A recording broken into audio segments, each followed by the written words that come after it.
Esta es tu historia. Esta es mi historia. Pero principalmente es la historia más importante que se haya contado. Esta es la historia de Dios.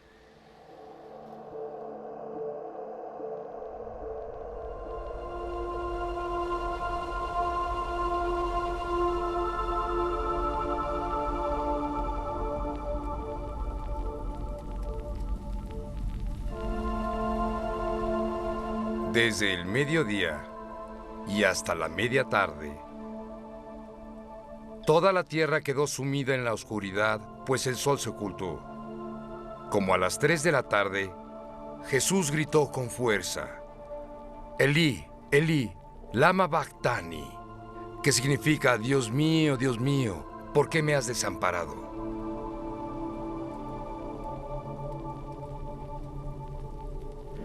Cuando lo oyeron, algunos de ellos que estaban allí dijeron: está llamando a Elías. Al instante uno de ellos corrió a buscar una esponja. La empapó en vinagre, la puso en una caña y se la ofreció a Jesús para que bebiera. Al probar el vinagre, Jesús dijo: todo se ha cumplido.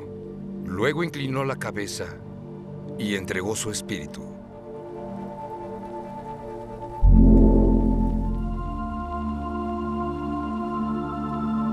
Sesión 26. La hora de las tinieblas.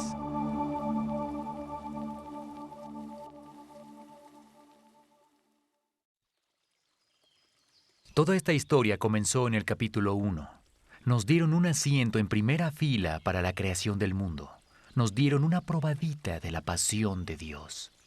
¿De qué se trata todo esto? El Dios de la historia primaria creó la historia secundaria para poder bajar y así estar con nosotros. Dentro de la inmensa vastedad del universo, creó un hermoso jardín. Después creó a las dos primeras personas, Adán y Eva, y bajó a comenzar una vida con ellos, una vida maravillosa con Dios. Pero ellos no tenían la misma pasión. Sabemos que el pecado se introdujo en sus seres. Ahora bien, el pecado es esencialmente una obsesión con el egoísmo. El egoísmo sobre el altruismo. Una indiferencia hacia Dios y una indiferencia hacia otros en nuestra vida. Esta no es la visión de Dios. Así que Adán y Eva fueron escoltados fuera del jardín. Dios volvió a la historia primaria, pero hizo una promesa. Él iba a proveer la forma de recuperarnos. Con esa promesa surgió el plan. Y capítulo a capítulo ese plan se ha estado desarrollando. Cada historia en la vida de Israel apunta a la primera venida de Jesús. Pero ¿qué va a hacer Jesús, el Hijo de Dios, para proporcionarnos un camino de regreso a Dios? De eso se trata este capítulo. En este capítulo Jesús va a morir. Lo van a crucificar. Escucha esto. El resultado de este acto se ve muy diferente desde la historia secundaria a lo que se ve desde la historia primaria. En la historia secundaria, los que crucificaron a Jesús concluyeron: Él está acabado. He aquí cómo sucedió. Todo comienza con Judas traicionando a Jesús. Judas era uno de los 12. Él vendió el paradero de Jesús por 30 piezas de plata. Jesús es arrestado. Los discípulos se esparcen dejando a Jesús solo. Incluso Pedro, que era su mano derecha, lo niega 3 veces. Lo llevan ante Caifás, el sumo sacerdote. Están buscando evidencia para condenarlo y matarlo. Jesús les da lo que necesitaban y le escupen en la cara. Le pegan en el rostro con el puño y lo abofetean. De ahí lo llevan ante Pilato. Pilato es el gobernador enviado por Roma para vigilar y trabajar con los líderes judíos. A Pilato no le interesa este asunto, solo intenta salvar su propio interés político. Él supone que la mejor manera de hacer esto es dejando que los líderes judíos decidan. Así que hace que flagelen a Jesús. Esa es una costumbre romana brutal, donde el acusado es desnudado de la cintura hacia arriba, lo atan a un poste y luego lo golpean con un látigo que tenía objetos afilados en la punta, al cual llamaban gato de 9 colas, y literalmente arrancaba la carne hasta el hueso. Luego le colocaron una corona de espinas en la cabeza perforándole el cráneo. Le pusieron una capa púrpura para burlarse de él y lo llevaron después con los líderes judíos preguntándoles qué querían hacer con Jesús ahora. Ellos gritaron, «¡Crucifíquenlo!». Y eso es exactamente lo que hicieron. Lo clavaron de pies y manos a una cruz y lo levantaron en medio de dos ladrones. Mientras estaba en la cruz, siguieron los insultos y las burlas hacia él. Echaron suertes en cuanto a sus ropas, ya que estaba colgado desnudo en la cruz. Luego de unas horas, Jesús murió. En la historia secundaria, lo crucificaron y pensaron, «Él está acabado». Pero las cosas no fueron así en la historia primaria. La primera clave radica en la época del año en que sucedió esto. Este capítulo de la historia comienza con estas palabras. El primer día de la fiesta de los panes sin levadura, cuando se acostumbraba a sacrificar el cordero de la Pascua, Marcos 14:12. A Jesús lo crucifican durante la semana de la Pascua. Juan el Bautista se esforzó en presentarnos a Jesús como el Cordero de Dios. ¿Alguien ve la conexión aquí? Dios cuidadosamente seleccionó justo este tiempo. Jesús dijo que Él fue incluso más preciso cuando manifestó, «Padre, la hora ha llegado». No fue una sorpresa que Judas traicionara a Jesús. No se trató de que Jesús lo anunciara. Fue el cumplimiento de una profecía del Antiguo Testamento. Jeremías nos dijo 600 años antes que justo así ocurriría. Mientras Jesús estaba en el jardín de Getsemaní, la noche previa a su muerte, oró a su Padre. «Si es posible, no me hagas beber este trago amargo, pero no sea lo que yo quiero, sino lo que quieres tú». Mateo 26:39. En la historia secundaria, Jesús sabe lo que el mañana le traerá: mucho dolor y humillación. Pero lo más importante sucederá cuando esté colgado en la cruz y todos los pecados de la humanidad pasen a Él a pesar de todo. Jesús alineó su vida con la historia primaria. Más tarde esa noche, cuando llegaron a arrestar a Jesús, le dijo a Pedro, «Vuelve esa espada a su funda. ¿Acaso no he de beber el trago amargo que el Padre me da a beber?». Dios había contestado, «No hay otra manera de proporcionarnos un camino para volver a Él».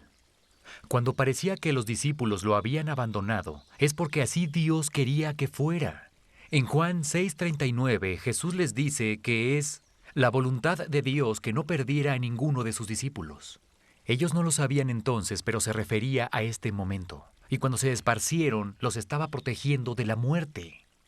Jesús incluso le dijo a Pedro que lo negaría 3 veces antes de que él pensara en hacer algo así. Nada de lo que sucedía era una sorpresa para Jesús. Todo había sido orquestado desde la historia primaria. Cuando estuvo frente a Pilato y tuvo la oportunidad de defenderse a sí mismo, se negó a hablar. El profeta Isaías nos dijo que eso es lo que pasaría. Maltratado y humillado, ni siquiera abrió su boca. Isaías 53:7. Cuando Pilato le dijo, ¿no te das cuenta de que tengo el poder de liberarte o de crucificarte?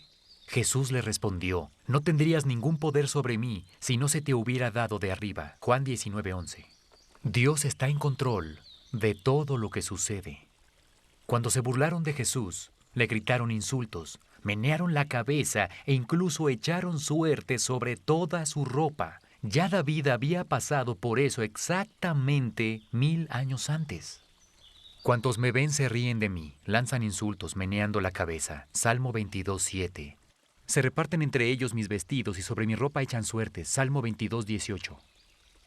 Cuando el soldado romano le perforó un costado, Isaías dijo que así sucedería. Él fue traspasado por nuestras rebeliones. Y cuando Jesús murió, los líderes de la historia secundaria proclamaron, Él está acabado.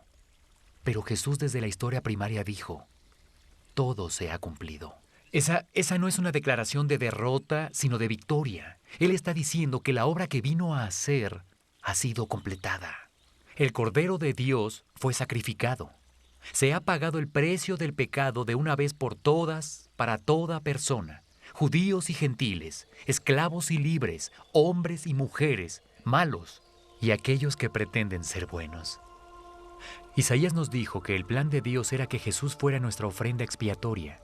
Lo único que tenemos que hacer es colocar nuestra mano en la cabeza de Jesús, como hacían los israelitas sobre el becerro sin mancha, y transferir todos nuestros pecados, toda nuestra culpa y vergüenza a Él. Su sangre es colocada en el altar de Dios y considerada un sacrificio aceptable por todos nuestros pecados, ya que en su sangre no hay pecado, no hay contaminación. Aquellos que aceptan este regalo, esta provisión de Dios, son perdonados, así como sus pecados, rompiéndose la barrera entre nosotros y Dios. En realidad, este capítulo termina declarando esta verdad. En el momento en que Jesús murió, la gruesa cortina del templo, que siempre nos había separado del lugar santísimo, el lugar donde mora Dios, se rompió en dos. El escritor de Hebreos lo dijo mejor. Así que, hermanos, mediante la sangre de Jesús tenemos plena libertad para entrar en el lugar santísimo por el camino nuevo y vivo que Él nos ha abierto a través de la cortina, es decir, a través de su cuerpo. Hebreos 10, 19, 20. Acerquémonos pues a Dios con corazón sincero y con la plena seguridad que da la fe, interiormente purificados de una conciencia culpable y exteriormente lavados con agua pura. Hebreos 10, 22. Ahora tenemos acceso directo a Dios por medio de la sangre derramada de Cristo. La maldición de Adán ha sido borrada para los que creen en Jesús como el Hijo de Dios, el Mesías. Después de todos estos capítulos, finalmente tenemos la manera de volver a Dios. Lo único que nos queda por hacer es buscarla y recibirla para nosotros. Ahora tenemos el poder de revocar la decisión fatal de Adán en nuestras vidas al aceptar el pago de Jesús por nuestros pecados. En la historia secundaria dijeron, Él está acabado. En la historia primaria Jesús dijo, todo se ha cumplido, y lo que Jesús terminó se vuelve un nuevo principio para nosotros.